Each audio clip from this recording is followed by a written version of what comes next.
Hey everybody, just wanted to let you know this is what's inside of your 2006 to 2009 Trailblazer SS kick-ass muffler. This thing is ridiculously restrictive. It's actually pretty crazy.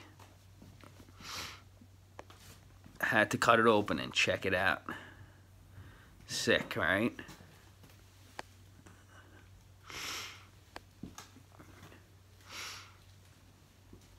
This is the inlet side.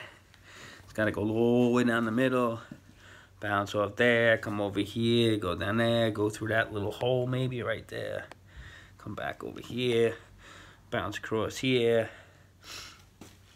bounce across there, come back this way. It's just insane. Well, now if you're ever curious what the inside of a Trailblazer SS muffler looks like, enjoy.